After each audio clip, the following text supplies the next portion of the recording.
Kiattoko Old Boy Derby Boots in Toscanello HORSERUMP.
Hey guys, what's going on? Welcome back to my channel. I'm Dale, Dale's Leatherworks, and in today's video I am hugely excited to be talking about a brand new heavy hitter coming out of Indonesia known as Kiattoko Handmade. So these were actually sent to me by my buddy Mario to review. However, upon inspection of these beautiful boots, we determined that they would not fit him, that they instead would fit, who would they fit? Who do you think they'd fit? They fit me. Much to my disappointment. You can only imagine when I glanced at these absolute masterpieces and realized they were destined to be mine. I was just distraught. I didn't know what to do or think. I just said, wow, do I really have to keep these and wear these? So immediately I just sent Mario the money. I'm like, yeah man, I'll just buy them from you. And it was easily the best, some of the best money I ever spent, obviously, because look at these bad boys. So this is going to be what they call the Old Boy Derby boot. A lot of amazing broguing, and as you can see, a very just unique pattern. I've never seen a cap toe with this pattern before. Really unique broguing along the back heel stay and the quarter. Really cool chiseled cuts here on this panel. Most striking to me right off the gate is going to be the rivets here. So cool. Osmo Boots does this rivet, and I'm just a big fan of rivets. I do a lot of riveting myself. I find them quite riveting. Sorry. Too many rivets in the last sentence. As I continue to examine these boots, I find more that I just love, particularly the glassy finish around the edge. I've never had a boot with that glossy of a finish. It is perfection. I mean, it looks like it was possibly painted. Yeah, I can't tell if they did a brown edge stain on there, but wow, is it just perfectly glassed over. That's got to be very difficult to achieve. I'm not sure if it looks like almost like they put a resin type coating over it, but I am not 100% sure on that. Very tight SPI on the welt stitches. I see 1, 2, 3, 4, 5. Yeah, about 6 stitches per inch, which is pretty tight. For reference, for my bags, I do, I believe, 4 stitches per inch, so a little bit more spaced out. But yeah, very tight SPI. And then yeah, this Mariam TPR Toscanello HORSERUMP is always just so beautiful. And I think they went the extra mile to really polish out the toe, because the toe just seems a little bit more glossy compared to the rest of the boot, though the back heel stays pretty close. And then we have this amazing woodsman heel back here, and then of course a Dr. Soul original non-slip cork outsole.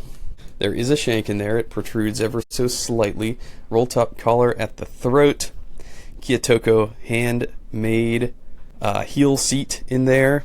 Appears to be a veg tan leather insole lined with this yellow interior lining. I'm not sure if that's like a lamb skin, but I see all Indonesians using this same exact interior lining. Yeah, antique hardware on the eyelets and the speed hooks, just built to very, very exacting specifications. Yeah, absolutely bonkers of a build. And when I first saw them, I said, you know, they look kind of small, but I could tell they were my size. But the reason for that appearance, that illusion, is because of arch support that's built in. So this boot has quite a bit of an arch. Quite a bit of arch there, and so as the arch comes up, the length visually seems to appear to shorten. And the closest iteration that I have to that, these are going to be my Renav goods in double horse front. By my eye, the dimensions on these boots are the same. Now there is more arch in the Kiattokos, but the length is the same, the width is the same, from what I'm seeing from my angle at least. And when I put them on, the very roomy vamp has a lot of room in there, and so it's just a perfect fit. I haven't walked around in these yet because I want to get them on camera, brand new, in perfect condition, but I will be wearing these. All right, quick little tidbit on how they feel on foot while walking. In the original recording of this video, I had not yet tried these on, but now after having tried these on, I can tell you, wow, what a last. I could tell that it's based on the Munson, and these RE size 42, EU 42, which is my size. The fit is just so perfect. The feel in the toe box, we've got good, generous raised walls in the vamp here. And it's really cozy, especially when combined with the heel lift here. It gives me a really good posturing. Makes for a really clean stride. What an amazing stride experience. Yeah, walking in these, they're incredibly supportive. As you can see here, I scuffed the toe a little bit there. Need to buff that out later. I've worn these the last 2 days. I put a good probably 20,000 steps on them so far. The patina is nice and gradual. It didn't immediately start to form rolls like Shell does. It's a last unlike any last I've worn before, mostly because I've never worn a Munson with this high of an arch. And it's pretty unreal. It's different. It's different in a really good way. And not to mention, I realized too how much these remind me of my World War II cavalry tanker boots. They look very similar to a World War II service boot aesthetic. Perfect vintage look. I mean, really, the pattern. I'm having all these revelations after having started wearing them. A really good World War II service boot aesthetic, especially when combined with this drab olive Toscanello horse rump brown. It's just a timeless look. I say it a lot, but I feel like this is lightning in a bottle. The pattern, the last, the color scheme, how it comes together. There's so many ways to evaluate a boot. I've learned over the hundreds of boot videos I've made. A lot of it ties into mechanics, the last, how it fits, and how the boot works with your foot while you're walking. Not to mention the construction, the heel stack, the layers in the outsole, all that affects the fit as well, the mechanics of how it strides. A lot of it ties into the artistry, how the patterning comes together, the colorways, how the color schemes come together, how textures play off of one another, how the leather is treated. Obviously, Kiattoko did a lot of polishing on their end to really make a magnificent end product. There's a lot of different disciplines and concepts that come together when evaluating a boot, and this one really ranks high in what I'm looking for aesthetically, artistically, and mechanically, functionally, the way it all comes together. It's very supportive with all that veg tan in there, and then with the heel lift and the Dr. Sole original outsole, it's just extremely stride friendly, ergonomically beautiful at the same time.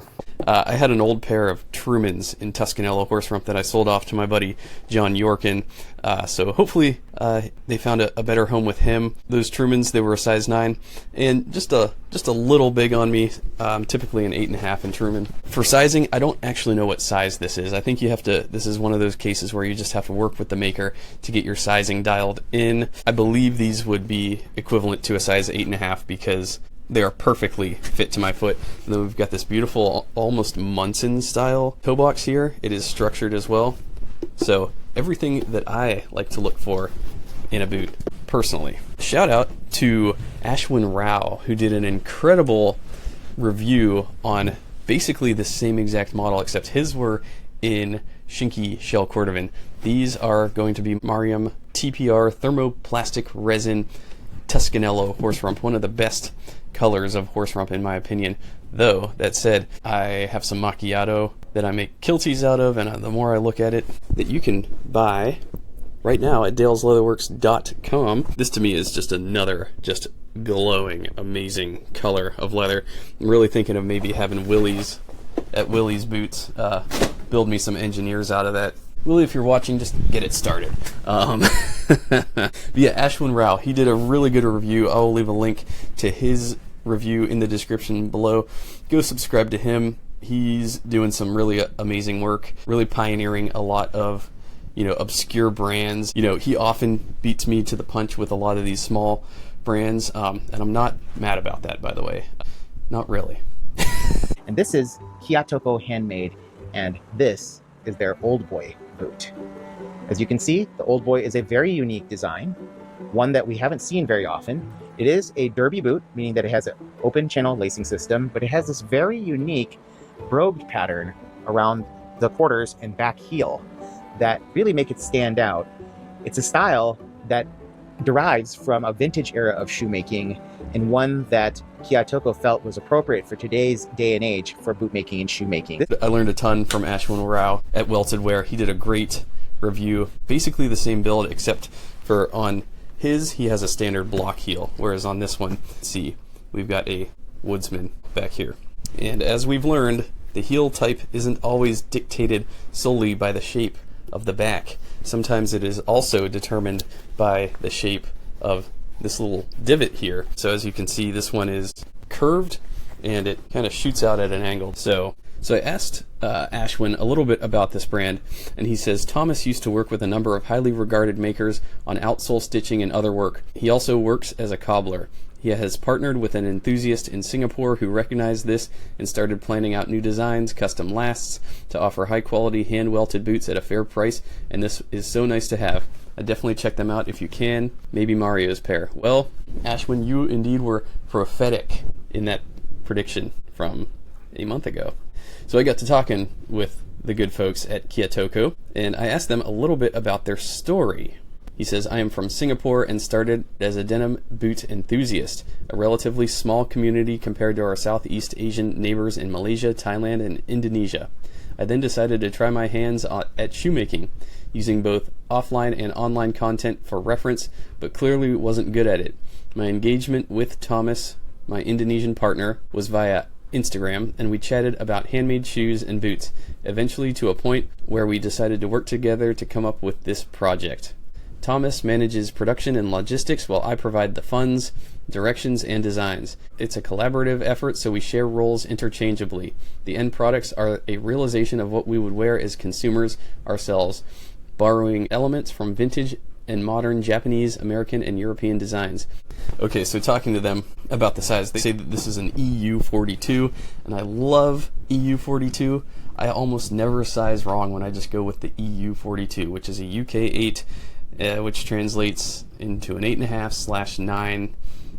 8.5 typically in US boot brands, 9 in dress shoes. 42, whenever I see 42, I feel comfortable with that. Going off US sizes, typically it's inconsistencies all over the place, but the European measurements, the European design fits me really well. And so, yeah, Mario is a 9.5 E Brannick. And so I believe they have another pair in the works for him. Unreal how good this is. And Ashwin talked them up quite a bit too. This is a really special boot design. They're doing a lot of really good stuff. Let's go over some of the builds that they've done already. I mean, yeah, they've done some dress shoes, but where they really sing is in this old boy derby boot model. I see that they've done it in various leathers, and they're not a very old operation. April 22nd was their of 2024 was their first post, and by far their broguing cap toe models, I think, sing. That's the design that stands out most to me. That's definitely what I recommend going with if you're going to go with this brand. Since they're new, that's good news for you, the consumer, because guess what? You can get them now when the prices are at their lowest, the wait times are the shortest. This is what I like to call attention to in the boot world. Once these guys get big enough, like Gabbard at Creosote, then eventually you're looking at a 4-year wait. The demand is so high, the getting is good when it's early. Obviously, they're a new brand, they're still evolving, but I would say if you're interested in this, reach out to them. Get yourself an old boy. Your price is going to be at its lowest, and like I said, your wait time is going to also be at its shortest. They have the old boy, which I talked about. They have the penny loafer. They have the standard service boot. They have the field boot, which is a plain toe. They offer corium shell cordovan, Badalassi Carlo, Shinky shell cordovan. They have a work boot. They have a dress shoe, and they have a amazing lace to toe that they built in olive Badalassi Carlo leather. Unreal. So anyways, I share Ashwin Rao's enthusiasm for this brand. They are fresh out of the gate and already hitting home runs. Would you look at that? So, and I hear you asking me the question already. Dale, where did you get that denim jacket? That is the nicest denim jacket I've ever seen in my life, and you would not be incorrect with that assessment. This is my Blade Hiroshi Kato brand leather jacket. They call it the Blade. It's 4-way stretch selvage denim, and being that fall is pretty much around the corner, I would recommend getting yourself one. This is the nicest denim jacket I've ever worn. I feel cool in it. I feel awesome. I feel like a superhero when I wear it. In fact, I am a superhero when I wear it. It's breaking in beautifully, and once again, the stretch is all I want to wear. I'm sorry. Whether I've gained weight or lost weight, stretch is just where it's at. Why would you want to be fighting against your denim all day? I want my boots to be tough and rugged and stiff, but I don't like the rest of my outfit to be. I like it to move with me. I like my blood to flow. I'll leave a link to this amazing denim jacket down in the description below if you're so interested. Click that and go shop Kato brand, one of my favorite denim brands for sure. With all that, I will shut it down. Thanks so much for watching, guys. I want to hear your thoughts in the comments below. Don't forget to like and subscribe because that really helps me out. And wherever you are on this flat earth, I hope you're having a wonderful flat day. Go forth and do many flat things. I don't know if that came out the way I wanted it. And remember, stay away from those birds. They're all spy drones. Anyways, thanks so much for watching, guys. I'm Dale of Dale's Leatherworks. End of transmission.